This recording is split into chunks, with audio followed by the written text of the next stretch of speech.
नमस्कार मित्रों, आपका मिस्टर मंत्रालय श्रृंखला में पुनः से स्वागत है।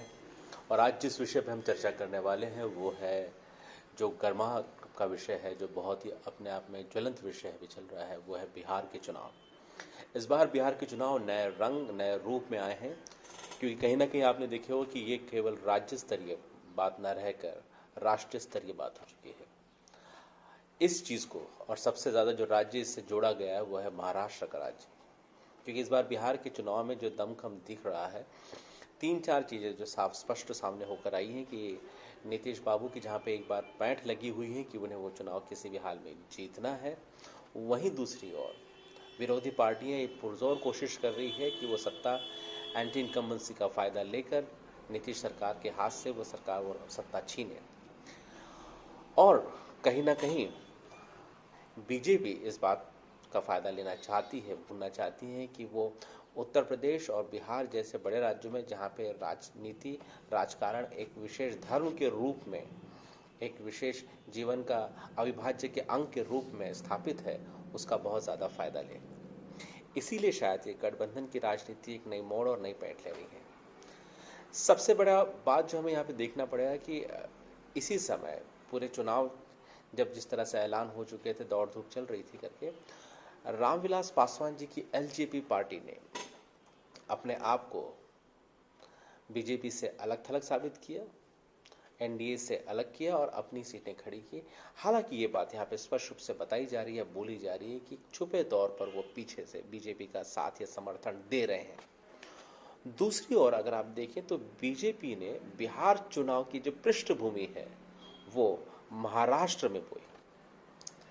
सुशांत सिंह आत्महत्या हत्या, उसमें हम और गौर में या अंदर तक नहीं जाएंगे, लेकिन सुशांत सिंह इस नाम का इस्तेमाल करके या चीज़ों को लेके उन्होंने 2 राज्यों में एक समीकरण बनाने की कोशिश की। और ये बात हमको ध्यान देना चाहिए, गौरतलब हो कि ढेरी मजदूर जटहरी मजदूर है, जो यूपी बिहार से आने वाला जो बहुत बड़ा मजदूरों का वर्ग है, ये महाराष्ट्र के कई जिलों में कई जगहों पर काम करता है और मुख्यतः मुंबई इनका केंद्रीय स्थान होता है। और कई वर्षों से होने वाले इन मजदूरों के ऊपर आक्रमण हो या कई तरह से कहीं की जो अन्याय की बातें की जा रही हो करके, कोरोना पीरियड में या कोरोना काल में हम लोग कहें, जो इन मजदूरों के साथ जो इन्हें स्थानांतरण किया गया, इन्हें पहुंचाने में विपदाएं आई, संकट आई, कहीं ना कहीं वो ब्लैक मार्क को मिटाने के लिए बीजेपी ने एक बहुत बड़ा स्टारडम इशू या केस जिसे कहते हैं, सुशांत सिंह राजपूत के नाम का बहुत बड़ा उपयोग हुआ। और आप देख रहे हैं, ये आपने इस पूरे चुनाव में चला है करके, और जिस तरह से जानते हैं कि भारतीय राजनीति में लोग जाति विशेष को बहुत ज़्यादा प्रमाणित करते हैं, जाति विशेष को बहुत ज़्यादा प्रभावित होते हैं। इसलिए कहा जाता है कि India people don't cast their vote, they vote for their caste. और राजपूत ये जाति बिहार में नंबर 2 की जाति है। और जिस तरह से अलग अलग राजनीतिक समीकरण रहे हैं कि लालू प्रसाद यादव के समय में my people was formula, Muslim and Yadav, और यूपी बिहार भी चलता था कि भूरा बाल, अपर कास्ट फॉर्मूला, भूमिया राजपूत ब्राह्मण लाला, या लोअर कास्ट पॉलिटिक्स जो जिन्होंने साथ के ओबीसीज और पिछड़ों और अति पिछड़ों को जोड़कर मायावती ने बनाया करके। तो इस बिहार की राजनीति में ऊंट किस करवट बैठेगा, ये देखने लायक बहुत ही दिलचस्प होगा। लेकिन जो बात साफ स्पष्ट होकर आई है कि किस तरह से चीज़ों को यहाँ पे इस बार पृष्ठभूमि किया गया है। एक बात और गौरतलब है कि प्रशांत किशोर, जो कि पॉलिटिकल मैनेजर थे मोदी जी के, और जिन्होंने पिछले बार बीजेपी में काम किया था, पिछले वर्ष जो था और पिछले चुनाव में स्पष्ट रूप से उन्होंने नीतीश कुमार जी का काम किया था करके, घर घर दस्तक ये जो कैंपेन ऐलान किया गया था। लेकिन आज के परिवेश में प्रशांत किशोर जी का काम जो है वो किसी भी रूप से स्पष्ट नहीं दिखाई दे रहा है। और कहीं ना कहीं हम अगर ये समझें या बात ये स्पष्ट कर लें तो बिहार का पॉलिटिकल मैनेजमेंट एक नया रूप ले चुका है। एक तरफ तेजस्वी यादव हैं, एक तरफ चिराग पासवान हैं, एक तरफ अगर आप देखते हैं नीतीश कुमार हैं। लेकिन इस सब में एक सोचने लायक या गौरतलब करने लायक बात यह है कि क्या बीजेपी ये कोशिश कर रही है कि नीतीश कुमार जी को बिहार में उलझा दिया जाए, या जिस तरह से उन्हें पहले देखा जा रहा था कि न केवल मुख्यमंत्री के रूप में बट प्रधानमंत्री के रूप में उन्हें एक विशेष कैंडिडेट के रूप में देखा जा रहा था, एक ऑप्शन के रूप में देखा जा रहा था, और सर्वसमावेशक जिसे कहते हैं, सबको साथ लेने वाला देखा जा रहा था।